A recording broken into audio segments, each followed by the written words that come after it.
Hey, before we start, here's a quick update. Hello, I'm Jeff Villamek, who you all know as Max the Gray, so that may sound a little strange to you. Seema and I have been doing this show for over 8 years, and the good news is that that's continuing for the foreseeable future, so nobody worry about that. The even better news is that we also just launched another podcast called Behind the Games, where we'll be interviewing game creators from across the video game industry to hear about their games, what they do, what inspires them, and how it all works. The first episode is actually up right now on newoverlords.com. It's on our YouTube channel, YouTube/newoverlords, and it's searchable as Behind the Games on YouTube, Spotify, and Stitcher. But that's not all. If you're into the future of digital technology with a little more of a business spin, I've also started another podcast this week called Unevenly Distributed, which you can find at my new site, nexavise.com, nexavise.com. And I know this is quite a bit, so DM me or any of us, or jump in our Discord if you have any questions, or stay tuned to newoverlords.com and all of our feeds, or to Nexavise, and there'll be potentially even more new things coming in the future. All right, let's start the show.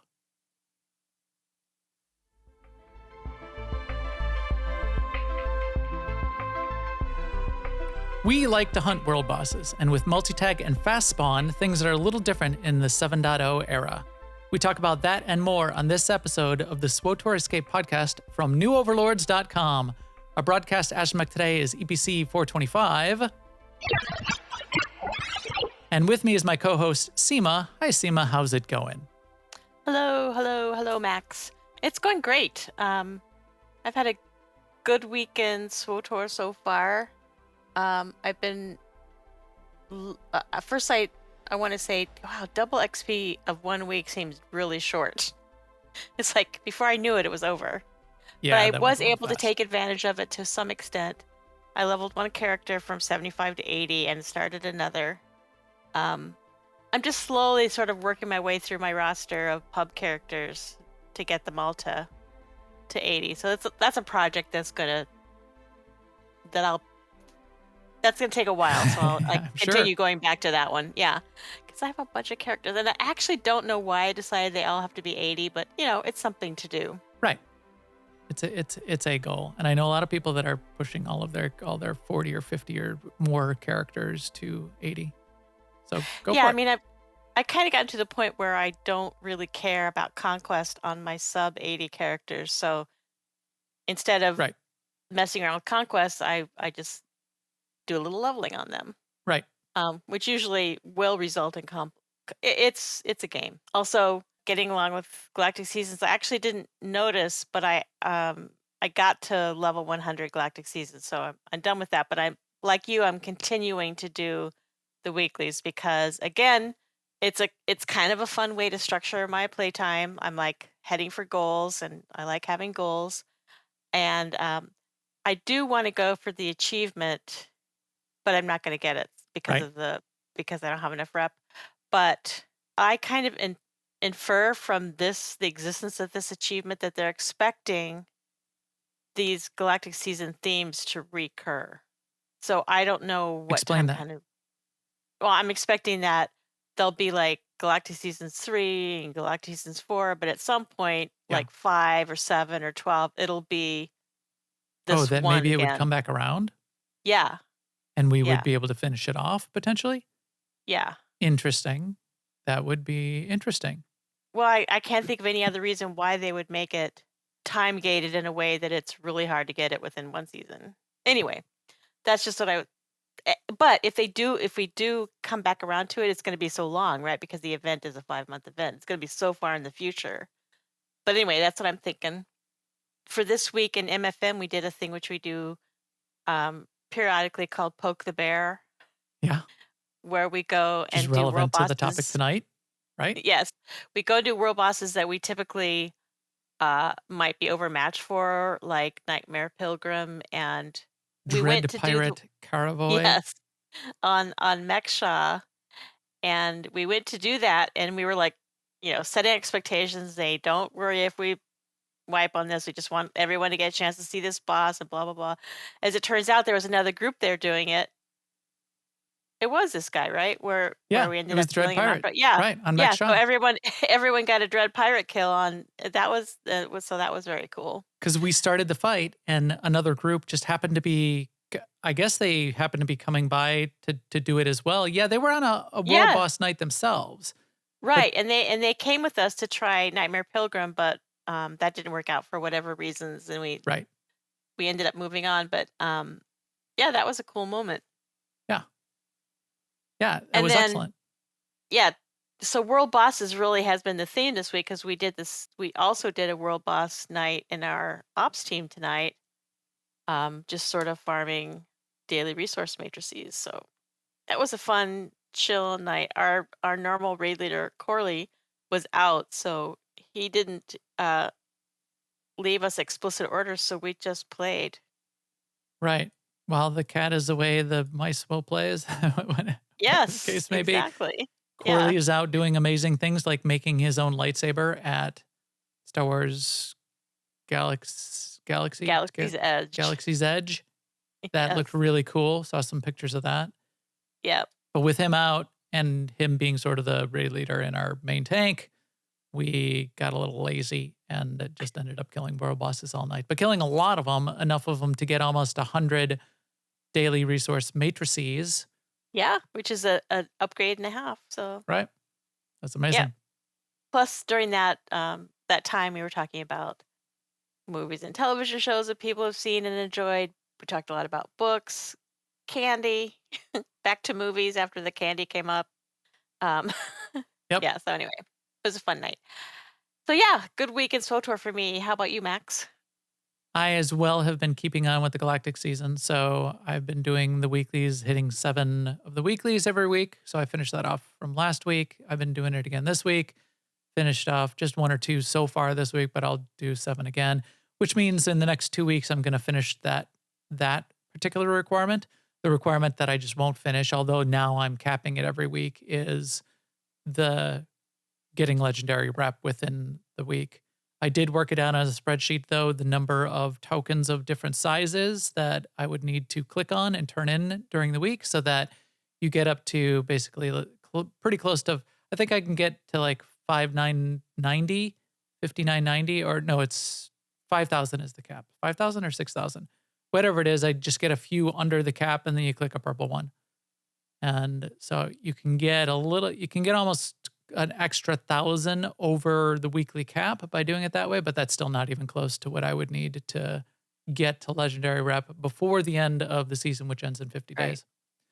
Unfortunately, because I never realized from the gate that weekly cap was so low.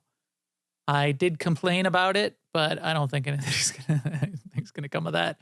That's just what it is. That's how it rolls. But I've come to terms with that, and am said to myself, "Self, I don't care. I'm gonna still continue to do the rest of that achievement and continue to do Galactic Season stuff every week because it's kind of a fun thing to have a checklist, have something to do." I play No Man's Sky when they have their expeditions out right now. They're sort of their challenges because it gives you a checklist of things to do. Give me that kind of checklist in these games that I love to play, and it's pretty satisfying. So I didn't mind that was happening, and I'm going to continue to do that.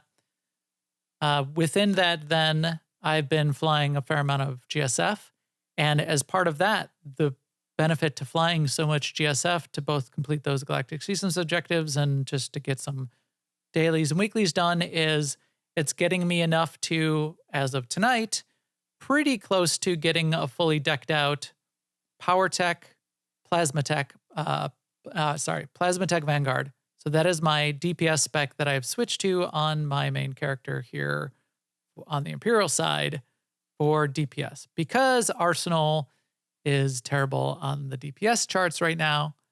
So that's what I've switched to. So all night when we were just poking world bosses and getting all of our daily resource matrices, I was getting used to the rotation for Plasma Tech. It is a little trickier than Arsenal. Not a ton, but definitely a little trickier than Arsenal. There's reactive things, and there's 2 cooldowns on the dots that you need to be cycling through. One is on a 15-second cooldown, and one is on a 30-second cooldown. So you need to cycle You have sort of 2 cycles that are going through, and then 2 longer cast abilities and some shorter cast to filler abilities that you're putting into the rotation. I think I've got it down. It feels pretty good.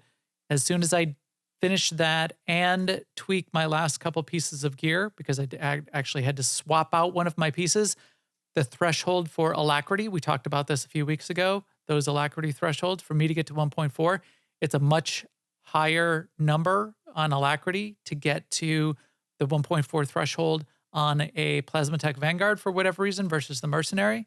The Mercenary must have an alacrity bonus in there somewhere built into it. So I had to swap out one of my pieces. I was able to use the healer piece on my Mercenary, which gave me extra crit because I didn't need that alacrity. So I had to pick out an old piece that I had as the healer so I can wear full Bolt Blaster and have the right amount of alacrity. I also had to fill in with some extra augments to make sure that that would work as well. As a result, though, I've got that one piece now that is a little bit under. It's only 322 instead of 326, but it is a PvP piece. It's Thyrisian, so I'll be able to upgrade that within the next week probably. And then the one last thing beyond that is I think I still have 1 or 2 levels to upgrade on my last. Yeah, one of my implants is 330, but one is only 326. So that's going to require some tech fragments.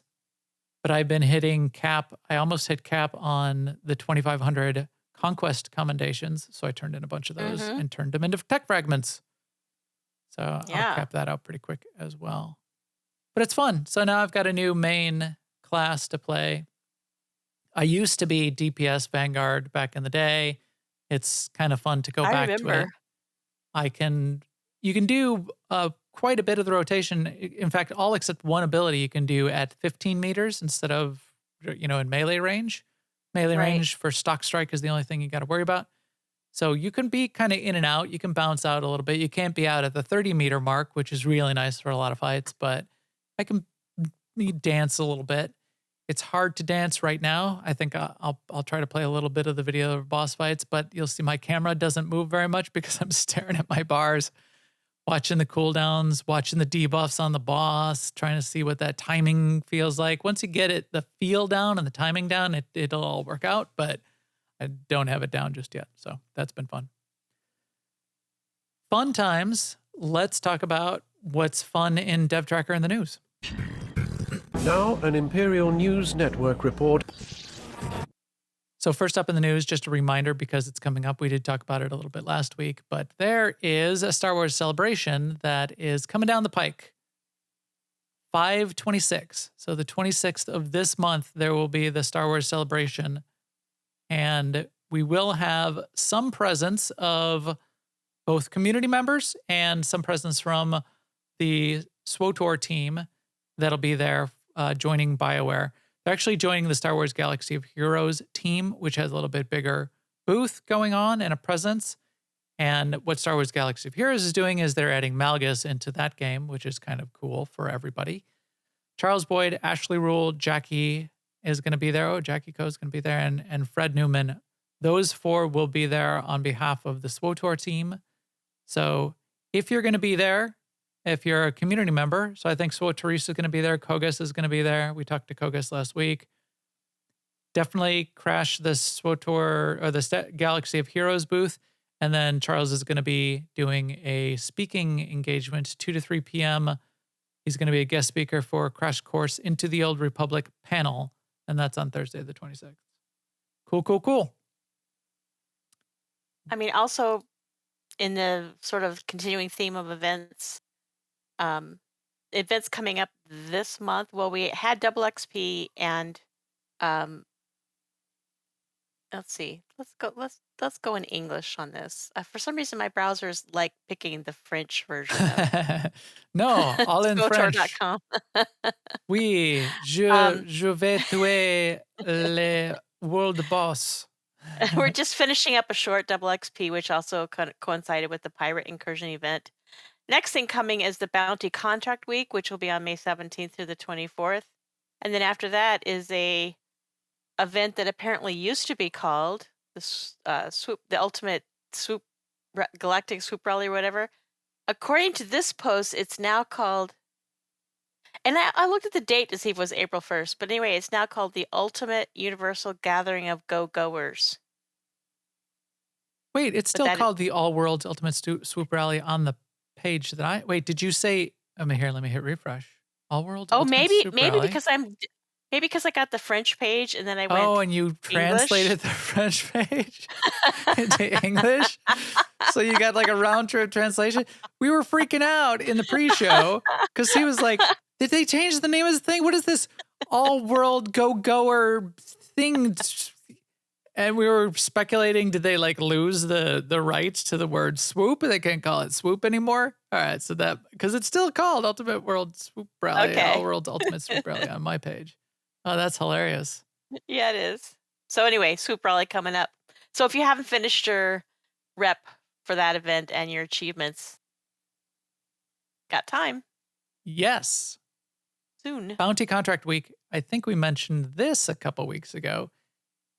If you want, and you can see mine right here, although you can't get this one, but you can get one like it. If you want a bowcaster, you want to be doing Bounty Contract Week because you can get a couple versions of the bowcasters, a sniper rifle version and a rifle version of the bowcasters from the bounty contract vendors. You need to get bounty contracts as the currency to buy those, but those are available and it's a cool place to get them. And it's a cool weapon to have now, especially because you have weapons in the outfitter.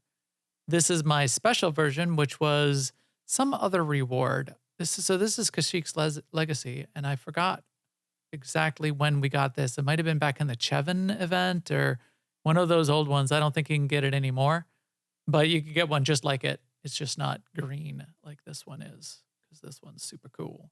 Green, it's got glowy bits. And then I've got some tuning on it. I forgot which tuning this is. Volatile weapon tuning, something like that. I don't like your leg. But at least you don't see skin. So you can imagine that it's still mechanical. It just needed to be large because that's my jumping leg or my kicking. It's my kicking leg. It's got That is your extra. chicken leg. It's got Yeah. extra hydraulics in it. In Guild and Community News, we do have opportunities for two of our ops teams. If you want to give a shout out on our Guild Discord, aie-guild.org. There's DPS openings, we still believe, on the Taco Sunday night, 7:30 to 9:30 p.m. Central Imperial side operation. And Where's the Cantina on Monday nights at 7:30 on the Republic side. So check those out. Jump in our Discord, as I said. Come down in the SWTOR channel and say, hey guys, heard you got an op team opening. I would love to come check it out. Or even if you just want to jump in one of those nights or any of our nights, we've got things, I think like 5 nights a week. We've got some op teams running. Jump in there and say, hey, I would sub in if you got an opening tonight. And we'll let you know if we got an opening or we could put you on the list. That would be really cool. You want to mention First Fridays, Seema? Because that Sure, why not? So, Mei Lung has restarted the Flashpoint Fridays, which is the first Friday of every month. That is where they'll do flashpoints. They started out doing Master Mode flashpoints to complete the Aerotech mission, right? But I believe they've moved on to doing whatever makes sense for that week. Like last week, they did something that was capitalizing on double XP, and if you have particular flashpoints that you need for a particular reason, chances are, they might be able to do it in this group. So, first Friday of the month, Flashpoint Fridays. Yep. And then, although we had the announcement in the pre-show, we'll announce it again here in the middle of the show and just remind everybody. Because we're part of the community. Yes. So new things going on in the community. We have a new podcast. Seema and I started a new podcast. It launched this week. It's called Behind the Games. And what we do is we interview game creators of all kinds. Our mission is to go find representatives of all of the roles that it takes to make games. And it's some of them are coming from large studios. Some of them are coming from small studios. The first episode is up right now. It's with a game designer named Salim Grant, and he worked on Vanguard. He worked on EverQuest 2. He's worked on Neverwinter. He's moved on to a new company. You can see it on his LinkedIn. I won't announce it because he he was waiting until he started up, so I'll let him announce it. But it's a really cool property, and it's a really brand new thing. And he's going to be doing a slightly different role on there. So it was really fun to get into it and talk to someone who's in the industry, find out what it means to be a game designer, what's a day in the life like. And then Salim Grant was excellent. He's just got so much experience and spends a lot of his time telling people how to get into the industry, how to make things work, how advice on being a professional and that kind of thing. So there's a bunch of life tips that I think came out of that as well. Wouldn't you say, Seema? That Yes. I think it just worked Yes. really well. Today, I was editing up episode 2, so that's going to be coming out next week. So subscribe on all the places. It is on our YouTube channel. So if you're subscribed on the YouTube channel, then you're all set.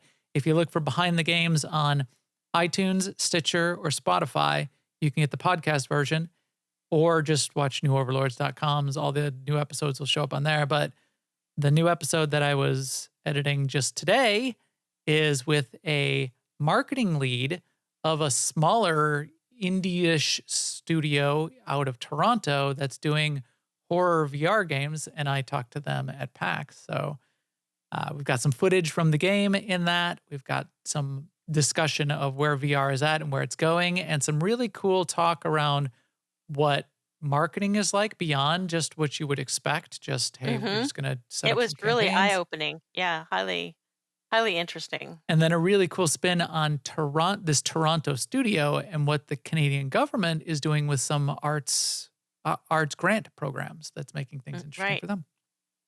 And how it affects their schedule and game production. Yes. Some really cool how they do one game a year, and they have to get it, sort of focus it and try to get it done within a year. And that makes things crazy for them. And we've got a bunch of other developers, big and small, lined up. Oh, we got a really cool one coming in a couple weeks. Oh, you're going to love it. I'll just say, You're talking about Eduardo? yeah, I'm talking about Eduardo. Yeah, that was very cool. Subscribe. Don't miss it. The one with Eduardo is going to be awesome. And then if you like... Number 3 will amaze you. Yes.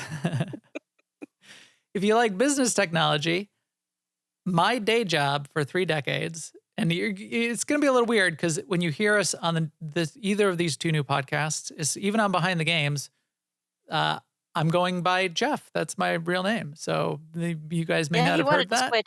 I stayed Seema, so it's weird all the way through. Yeah. But so Seema's still sort of going to continue with the being Seema. That's who she is. But because I'm also doing the business podcast and now I've got the game industry, and then I've got business technology across a whole bunch of other industries too. Manufacturing, we'll be talking about innovation, digital innovation in manufacturing and retail. Because it's crossing over like that, I'm pulling on a lot of my contacts in LinkedIn for both of those. So I started to go by Jeff across. It would be weird if you had them call you Max. It would be, because they would not understand that, especially on the business side. If you're into emerging technology, things like 5G and artificial intelligence, and what's up with blockchain, is it actually being used for anything interesting? And what are we going to see in the retail industry in terms of innovation coming this holiday shopping season? Check out... I mean, I'm an expert on blockchain, so I doubt I will learn anything from that one. It's kind of like Minecraft. You just stack up all the blocks, and then you're all good to go.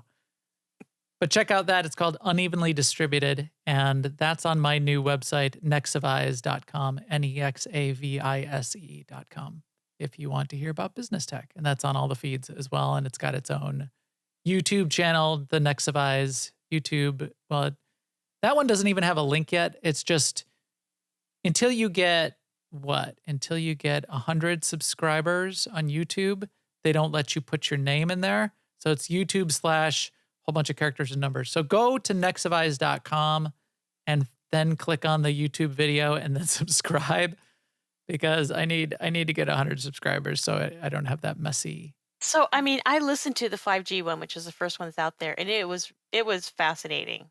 And I learned from that, that I didn't even really know what 5G was. I thought I did, but I was wrong. It's not about phones, and it's the Yeah. Faster phones is the least interesting thing about 5G for businesses in particular. Now, again, this is a bit very businessy. It's different than the game stuff. It talks about edge computing and why that's interesting and how it would help get a manufacturer IoT devices and the edge compute of those devices working more efficiently and stuff like that. So a little bit different conversation than the kind of thing we have here, but it does cross over. And who knows, we may end up having an emerging tech conversation with a game designer or a game developer or the tech people that work on games and have a crossover between them. We'll see where that goes. So, hey, I see the chat room already saying subbing. I really appreciate that. It's going to help get that off the ground. And this is going to be a fun thing. This is kind of what I'm doing going forward. So it's really fun for me. But let's get back to Star Wars: The Old Republic, because we've got some new ways to be thinking about world bosses and how they work, because apparently the deal with how they work has been altered. I am altering the deal. Pray I don't alter it any further. Boy, I really telegraphed that one, didn't I, Seema? Yes. What has been altered is multi-tag. Multi-tag is the key thing that's changing the way everyone is going about going after world bosses and how they work. And there's a few different things that you need to keep in mind with multi-tag. So we'll talk about it, and then we'll talk about some of the bosses and some of the tips for running these world bosses. Why do you want to run world bosses? Like we did tonight. We just spent our whole ops night tonight just running world bosses, because you can do the world boss weekly, which is priority targets. You can do it 3 times and you can chain it. You could do it all. So just within that 90 minutes or whatever that we were goofing off and we were sort of slow and chatting, we killed 4 world bosses 3 times. So 12 world bosses in total. You get 3 daily resource matrices for each world boss. You just loot them off the boss corpse. And then when you complete the weekly for killing 4, you get an additional 20. So that's 32 for each of the times that you do that weekly, and you can do it 3 times. That's almost 100. That's a lot of upgrade currency to be upgrading your gear. And you need those daily resource matrices, even if you're upgrading your PvP gear. You especially need them if you're upgrading your Decurion gear. They're very useful. They're a very useful currency to have on hand. So you will find groups very often just doing world bosses on regular planets. You've jumped into this from time to time, haven't you, Seema? Mm-hmm. Where are a couple places that you've seen this The going on? most recently, I did it on Nar Shaddaa, and basically, what happens is someone will be forming a group for the world boss on Nar Shaddaa, and then there's usually a summons available, and if you can, you participate in helping out with summons. And what happens is, since the group just forms, is not everybody is on the same iteration of the priority targets mission. So like when you complete it, there's usually somebody who can share it again. Right. And so people just stay in the group until they've killed the world boss 12 times, and then they move on with their day, right? But there's always someone around who can reshare the quest again. So once you complete it, and it's fun because it's people you don't normally play with, and you hear differing, people's different jokes. Not to say anything about Max telling the same jokes all the time, but Come over here and heal me, Seema. I'm killing Trap Jaw over here. Okay. Oh, you are. So yeah. But this is what happens. So here we are. We're in the Yeah. middle of just standing out here on Tatooine, and groups come constantly, especially to these easy to reach, but even some of the harder to reach world bosses. Groups are just constantly coming out here and killing these world bosses.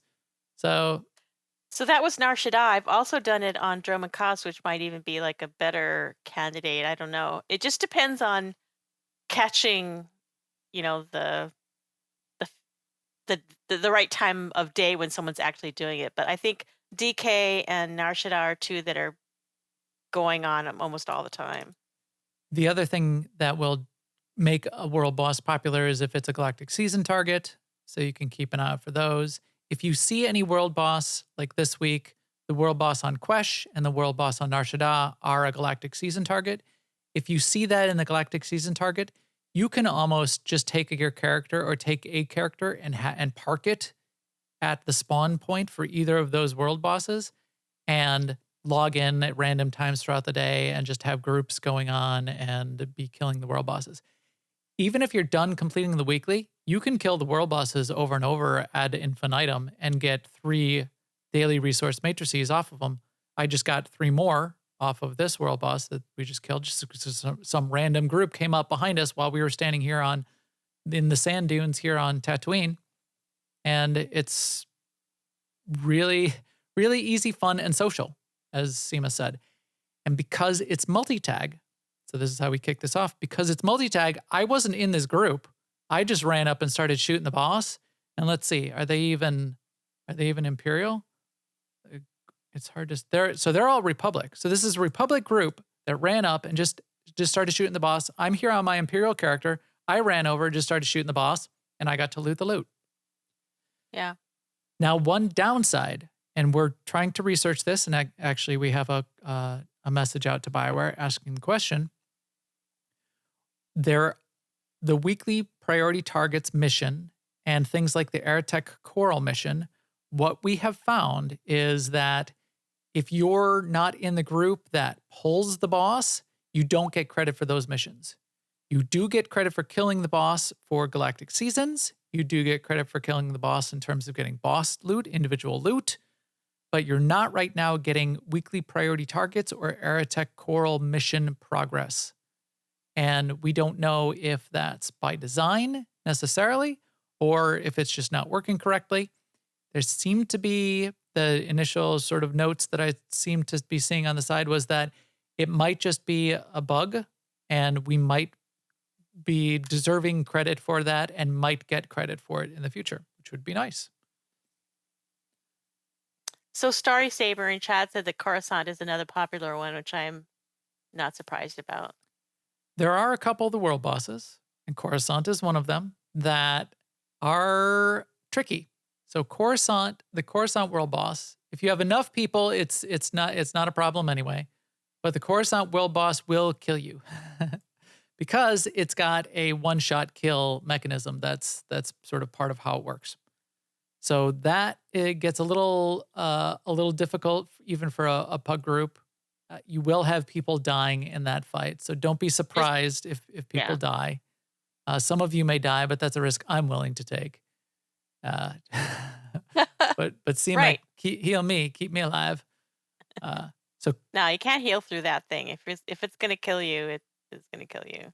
Coruscant is one of them. There is a way to stay alive, but no one ever can manage to make it work. What you need to do is you need to stand directly on the other player. So 2 players get hit with an effect, and it's sort of like a glowing effect on you. And you basically kind of have 1 second or 1.5 seconds to run and stand right on top of each other to clear it.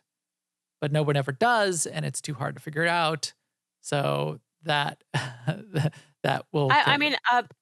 I watched a SWTOR video, and she was speculating that maybe the only way you can survive it is if you happen to already be really close to the other person. Which yes. So there's a huge luck factor there, and she felt like it wasn't working completely right, but. One of the strategies, if it was working right, that you could think of potentially doing is having everyone stack up together, because then you'll be sort of all together. You'll be able to clear it very easily. The secondary part of that effect, though, is if you aren't standing directly on each other and you don't clear it, it does an AOE blast of damage, and then it can sort of damage or hurt a whole bunch of other people if you're all grouped up and stacked up together. Yeah. Which makes it a really weird one. Starry Saber in the chat room also mentions that Quesh is another one of these. Quesh is one that I love to not tell people about. So it's got a purple circle. But it's the very end. So it's when it gets down to 2%, it does a self-destruct, and anyone that's in melee range gets killed. Oh, that's. But it the also trick. has a purple circle. It's also got it? purple circles, but that's not a one shot. You could survive it. You will take a lot of damage. You shouldn't stand in those circles. But the one shot kill is the explosion at the end. But you already won. You finished the fight, and it doesn't matter. So that's a fun You've already one to won. not tell anyone about. One of the things that you should think about when you're doing these fights, well, as we said, if you're doing weekly priority targets or Aerotech Coral, you may want to have your group go off where there aren't other groups that are currently farming it. You can switch maps. What we're finding right now is the other thing that's changed in 7.0 is almost every single world boss is on a 5-minute timer for respawn. So by the time you kill the boss and its corpse is still laying there, like right now, we're here on Nar Shaddaa, or where are we? We're on Tatooine. Tatooine. As Theron Shan says, I do not like Tatooine, but I do like to say Tatooine. But I also like Tatooine. But you can see But here, yeah, it was just the killed. body's there, but he's and- also up again. Right. And in this case, what up means is the interesting looking skull, which is the clickable spawn object, is clickable again. In other cases, the boss actually spawns and is standing and sort of stomping around. So the other thing you'll want to do is to make sure that if you just happen to be standing around after the fight, take a couple steps back it up, because you'll get a boss that'll just appear suddenly while its corpse is still laying there on the ground. You know, say you're there at Primal Destroyer. Primal Destroyer pops up right away. And yes, you'll get stomped on if you're just not paying attention. But that's a useful tool if you're in a group that's trying to farm priority targets. We spent about the first 5 or 6 before we got bored of it, boss kills of our ops night tonight right here on Tatooine, just clicking that skull over and over again.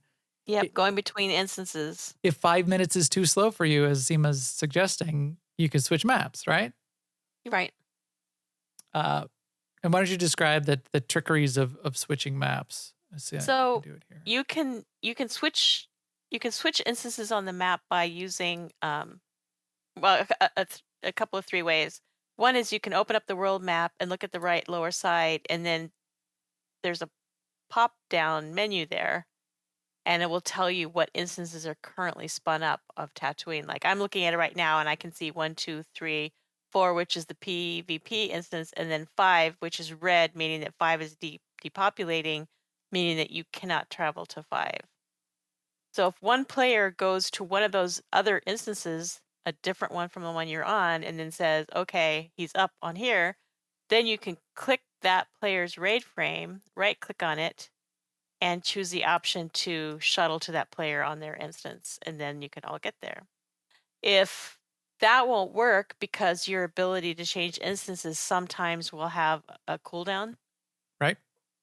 then that person can always, no matter what, can always summon you. If they have their summon up, summon will always work as a way of changing instances.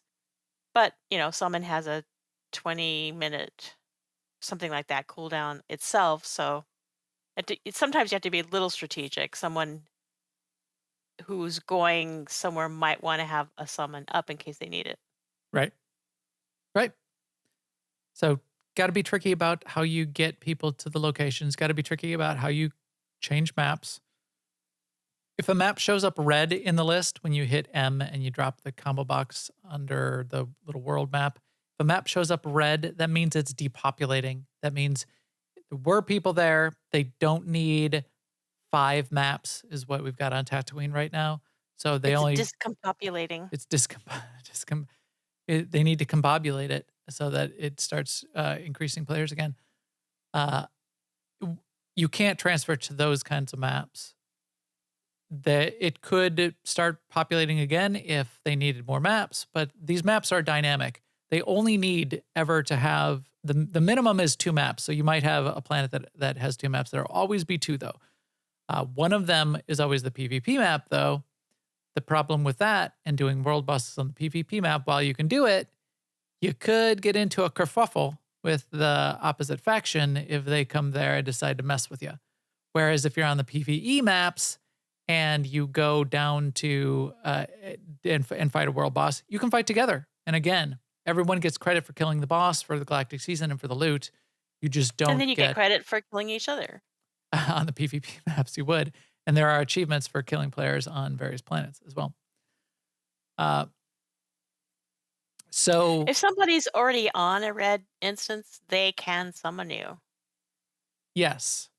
if someone is there, they can summon you. You can't transfer to those maps. But if you happen to have someone left behind on a depopulating map, you don't get kicked out of those maps. So there's kind of a fun little effect where you can be the last person on a map and have basically a whole planetary map all to yourself that no one else can get into unless you summon them in.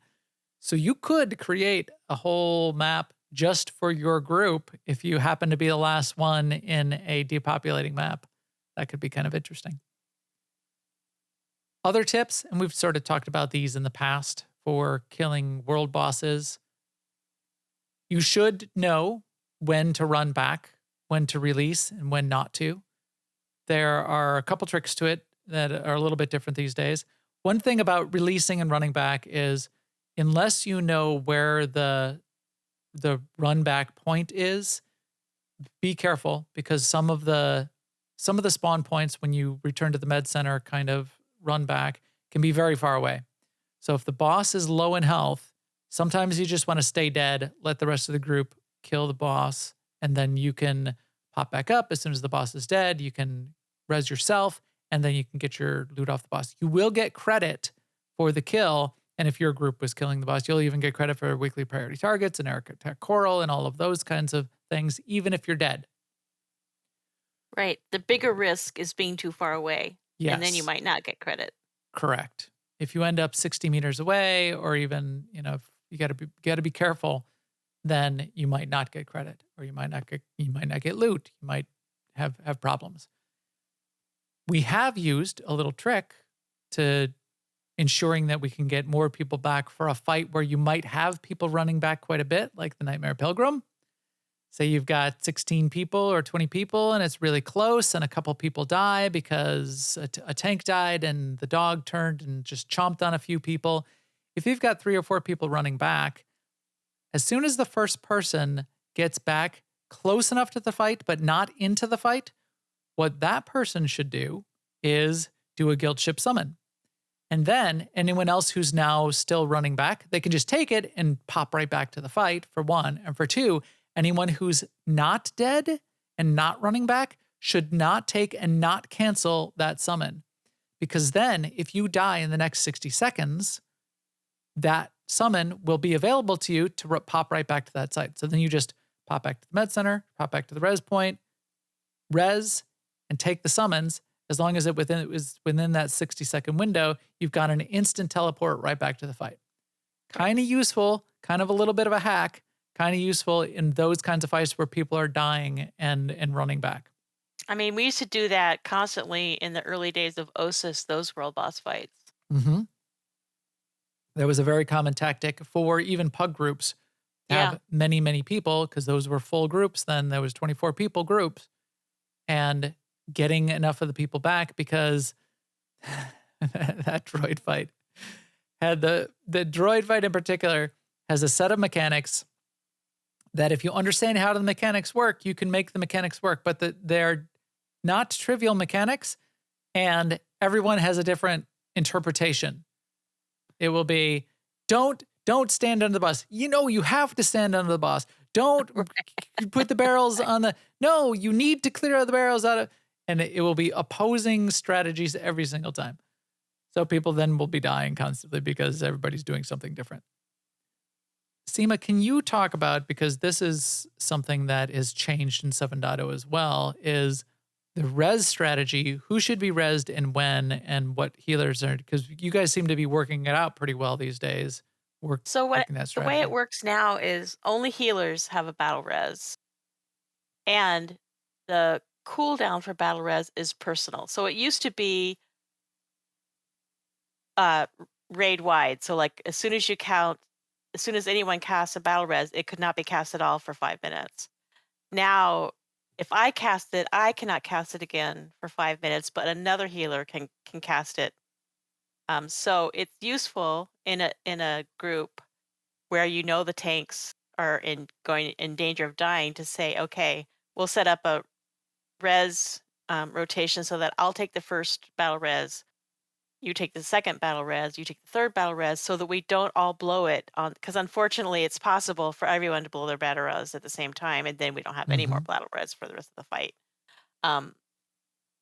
that's one thing, but the main thing that's different is that the cooldown is personal and that only the healing specs have a battle res now. It used to be that everyone everyone with a res. Yeah. Everyone that had Well, every class that had a healing spec available to it had a battle yes, res. that's what it was. That's right. So my Vanguard would not have because it doesn't have a healing spec as part of a Vanguard, but my Mercenary did, and I could be the battle reser in the middle of a fight. I can't do that anymore. The other thing I wanted to say about just healing in general is if you have multiple groups there, it's really easy to see the health of your own tanks because you have them in raid frames and you can see their health bar. Um, but if there's another tank out there that you need to heal, one thing you can do is you can make that tank your focus target. So then at least that tank will be on your screen and you can see if they need healing. And then you have to click on the focus target or however you have your UI set up. But then at least that's one other tank that you can easily heal. Right. Because it's very hard to heal someone by clicking on their character in the screen. It's because there's so many people all huddled around the boss. And a pro tip for doing world bosses is the mechanics for most of the world bosses, the vast majority of the world bosses are pretty simple and pretty focused on a tank just needs to stay alive and keep the boss's attention. So the healers focusing on the tanks and keeping the tanks alive and saving reses for the tanks typically gets you through any of the fights. Yeah. But in order to do that, as Seema's suggesting, especially with multiple groups these days, as you were as we were describing us and what we did for our fun night on Tuesday night, we got to a boss and it was two large groups. It was two 16 to 20 person groups that happened to meet at the same time at Dread Pirate Carvoy. And there was a tank in our group and there was a tank in their group. We actually had two tanks in our group and there was a tank in their group. And because we had tanks in each one and we were trading aggro, it was a little bit difficult. And this is where Seema's tip about putting the opposite group tank as a focus target so you can keep an eye on them really tends to be useful. The other way you can do it is click on the boss and see who the boss is targeting, because that will typically be a tank as well, or someone who's about to take a lot of damage. So you can try to pick them up that way and try to heal them. And one last thing, which is this is not that helpful, but you know how as a DPS you can tab target? Yeah. As a healer, well, anyone can do this too, but you can target to the next friendly target by using Control Tab. Yep. I do that in PvP all the time. It's an incredibly inefficient way to find somebody in a raid, but it does exist. It's inefficient in a raid when there's a whole bunch of people grouped together. It's not that inefficient when you're spread out and you're close to someone, because it'll tab to the person who's closest to you first. And when you're in PvP and you're trying to Control Tab to find, to try to get the person who's carrying the ball, and because you want to extricate them, for example, it's not a bad strategy. And it can I like work. it. Control Tab, that's how that works. So let's talk about a couple of the bosses. As we said, there are some fun bosses out there that it would potentially be useful to bring multiple groups to, because you can these days. Nightmare Pilgrim. There are some myths around Nightmare Pilgrim that you can't do Nightmare Pilgrim with more than 16 players. That's not true anymore. You can. You can bring a lot of players. You can bring a full group of 24 to Nightmare Pilgrim. You can bring multiple groups of 24. You can bring over 100 people, which is what SWTOR did for her birthday fun night that they were doing stuff. Except what she did is she or whoever was organizing it for them took that group of 100 people, or took those multiple operations groups, summoned them all in while the Nightmare Pilgrim was up, and got everybody killed. So apparently I was talking to SWTOR. That is not exactly evidence that you can bring 100 people. No, I guess it's not, but it was it was hilarity that ensued. But we did this with Dread Pirate Carvoy. So Nightmare Pilgrim is a tough one. That is a good one to do this with. A lot of the normal bosses like Snowblind and Gargath, you can do with 8 people, so you don't really need to worry about bringing multiple groups. But you got a Nightmare Pilgrim, and Nightmare Pilgrim's hard to get done with 16 geared people. So having either a full group of 24 or having multiple groups show up at the same time, that's what we did with the Dread Pirate Carvoy. Dread Pirate Carvoy is difficult, and if you aren't familiar with the mechanics, it can be even more difficult. Dread Pirate Carvoy spawns turrets. He's got a bunch of fire that spawns on the ground. I have this website hot linked. I have links saved to this. This is Grophets. Grophets.com, GROPHETS.com. This has some really nice world boss strategy guides. Great place to go check them out. Here you can see a picture of Dread Pirate Carvoy on Mech Shah, and they outline here really good description of what all the mechanics are, and then a strategy. It's a really clean site too. I really like how they put this site together. But if you find a site like this and you follow the strategy, it's great. And if you bring multiple groups, well, then you don't have to worry even about the mechanics as much. And if people die, you can just run back and keep yourself alive. If there's multiple groups and there's a ton of people there, your number one job typically for most of the group is to keep yourself alive. Don't be a hero and stand in the boss's face when you're not even the tank and get killed because you got a ton of people. You have enough DPS. Keep yourself alive. If you're at less than 30% health and you're melee, back off. Take a couple steps back. Stand in a healing circle. Keep yourself alive. That's a better way to get through that kind of fight. So Dread Pirate Carvo is fun. That used to be a super difficult fight. We expected to just pull and die. We just wanted to show people the mechanics, show how the stairways on the sides light on fire so you can't run out, show what the spawning turrets look like, show the interrupt that you need to be doing. It's a good way to practice some of the mechanics, show the interrupt that you need to be doing. Otherwise, the turrets start rail shotting and one-shotting people. We expected to die. After we started the fight, that second group came along and jumped in. And then we killed the boss. Everything got completed. That was really fun. So why don't you describe Dreadtooth? Because that's another one that if you want to kill it the easy way or in easy mode, you could probably do it with 8 people, but not in the harder modes, right, Seema? So Dreadtooth is kind of unique in that it has 10 levels of difficulty. And the way you up the levels of difficulty is you get a drop from him and then you apply it to him. And sometimes if you go on into Section X and look at Dreadtooth, you can see that he already has stacks on him. It'll say 6 or 7 or 10 or whatever. That means that some group has upped him to those stacks, but then they upped him past the point where they could kill him. So they ended up, having to go home or whatever. Right. But there's also achievements associated with killing him with one. I'm going to get the numbers wrong, but it's something like 1 stack, 3 stacks, 5 stacks. 1 to 3 stack. is 1. 5 because I'm on the site right now. Oh, okay. Oh, you're right. No, you're right. 5 stack. So this isn't talking about the achievements. This is talking about what the mechanics are for 1 to 3, for a 5 stack, and for a 10 stack. But you're right. There are achievements for doing it like 5 stacks and 7 stacks and 10 stacks. And Dreadtooth is also unique in that he is part of. He's basically part of a setup so that you can pull an extra boss in Terror from Beyond operation. And there's a couple of pieces to that. One is that Dreadtooth drops a helmet that everyone in your group would have to get. So you have to kill him 8 times for everyone to get a helmet. And then there's also essences that he drops that are how you end up, or something that he drops that are how you, an amulet, I think. The amulet off a 10 stack, right? Yeah, off a 10 stacks. And that's how you summon the boss, this bonus boss in Terror from Beyond. Yeah. And then that bonus boss is required, I believe, before you can summon an additional bonus boss that's in Scum and Villainy. Correct.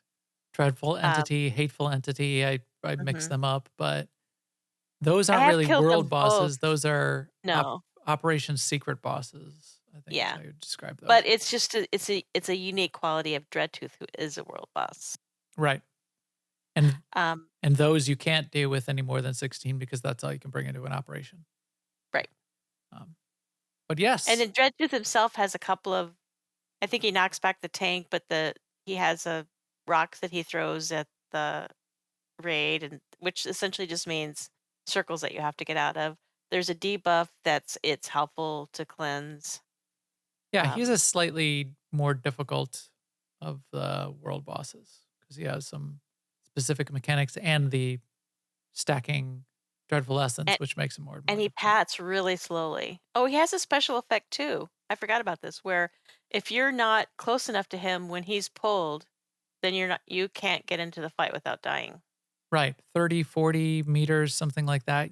This is not a boss you can join late, exactly, because unless you started the fight with him, he's got an effect on him that people can't sort of come in and join late. Unless that's changed too. Unless that's changed. True. That's a good question because We that should test that. we should. I will start the fight and you can join late. You may And die, neither of us will die. but that's a risk I'm willing to take. Let's see. I had a couple others on the list that were just fun to shout out. You already mentioned the ones on, is it Osis? It's another one of those O planets. Andron, Osis, Otuine. I don't know. It's Oh, Osis, Tweet. right? It's Osis that has the Osis is the one that has the two world bosses, right. which was actually, I think, kind of brilliant on BioWare's part, because that was, to me, anyway, in my experience, that was the beginning of sort of the social world boss, everyone plays together kind of scene. And you needed to do those. There was a weekly to Yeah. do both of them, and you needed to do them to get the currency to get the upgrades that were part of that tier of 6.x or whatever was going on. So people did them all the time.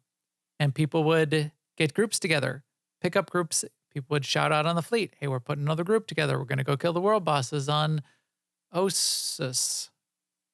The bug boss, so there's the robot boss and there's the bug boss. Both of them are kind of fun and both of them are pretty unique. The robot boss has a bunch of specific mechanics, and if you learn them and understand them, and you gotta read, and I was elected to lead, not to read. You're managing the fuel that he is sucking up that allows him to do an uninterruptible blast onto both the tanks and anyone else who's standing around in the front. And then there are a couple other effects for what will kill other people around the outside.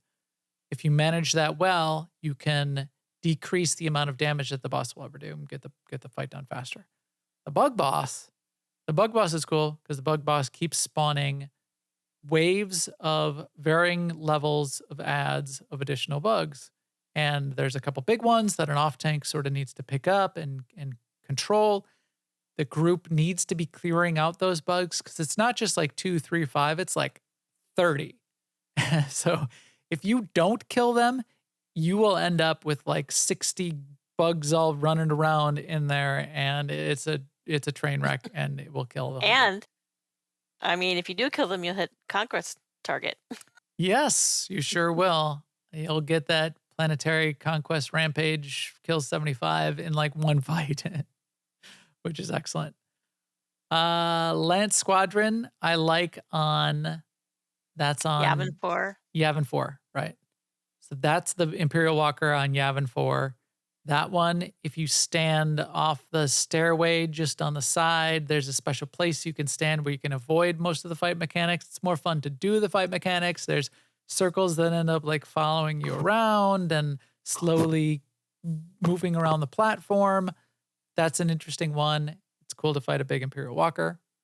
And then there's a bunch of all of the regular world bosses, so you can just sort of remember what those were. On each of the planets, on each of the leveling planets to go to, almost every planet has a world boss. We were on Balmora killing Grandfather earlier tonight. We were on Terrace killing the big worm that comes out of the ground. Let's see. Are there any other unique ones? Oh, there's one more listed here. Worldbreaker Monolith, which is the outside world boss version, not the Colossal Monolith, which is a lair boss on Ziost. Why don't you explain the Worldbreaker, because that's a somewhat unique one as well. Wait, you just said it. The World Breaker, is that the lair boss or the? No, that's the outside one. Oh, so the mechanic for that boss is that he has 3 ads, and they all have to die at the same time. Otherwise, you will not have enough time. Like when the ads are up, you cannot hit the boss. So you have to kill the ads, but they have to all die before you can hit the boss. So if you let them all die whenever, you'll have a very short time between when you kill the 3rd ad and when the first ad pops up again. So you won't have enough time to actually kill the boss. So the thing that you have to coordinate there is to kill all 3 ads as close to the same time as you can. Yes. Yes. Give you the most window to do damage to the boss. There is an enrage on the boss. We thought there wasn't, but there was. We were doing it with 8 people and we were a little bit slow. And we realized, oh, there is an enrage, but it's not that difficult a boss to kill. The boss also drops. That boss has a guaranteed drop of 2 decorations, which are himself as a live deco that you can put in your stronghold. One person will get both of them and then can trade one of them. So keep an eye out for that. You can only have one in your decorations collection anyway. So it's easy to sort of spread them around. That is a really cool decoration too, because as I said, it's a live version, full size of that boss that you can put on a large hook in your stronghold and have standing around. Fun, profit, and new mechanics that make them much more useful in 7.0. I recommend scouting out and scoping out, doing some world bosses. Anything else before we wrap it up, Seema? I just say in general, I really am enjoying the multi-tag change. I've been longing for it for a while, but I never really expected it. So it's a pleasant surprise. I'm okay if there's a few bugs with it. I applaud them for implementing it. I wasn't expecting it either. Bet you didn't see this coming! With that, I should have seen that coming. With that, we'll wrap up for tonight. Our EPC 425 droid can get kicked out on airlock to broadcast this episode to all of you out there. To keep from missing out, subscribe to New Overlords on YouTube and iTunes. And when we say New Overlords, you're actually subscribing to the SWTOR Escape podcast on iTunes or to Behind the Games on YouTube, iTunes, Stitcher, and Spotify. You can find all the links to both of those on newoverlords.com. I've actually added separate links to each of the posts for each of the episodes because it'll be 2 separate feeds off of iTunes, Spotify, and Stitcher these days. So that's where you'll find those links now. The link in the upper right on newoverlords.com for the YouTube channel. It's one YouTube that's going to have both the shows on them. You can follow me on Twitter at Max the Gray, and I will keep you up to date. You could also follow me on Twitter at Jeff Vilimek, Vilimek, and I will keep you up to date on both of these and some of the business podcast Unevenly Distributed on nexavize.com as well. For the AIE Guild, Alea Yacht Est on Starforge, and in all the games that we play, check out aie-guild.org, and the Discord link for that is in the upper right of aie-guild.org website. Jump in there, jump in the SWTOR channel. We will get you an invite. And with that, we will talk to you soon. Later, everyone.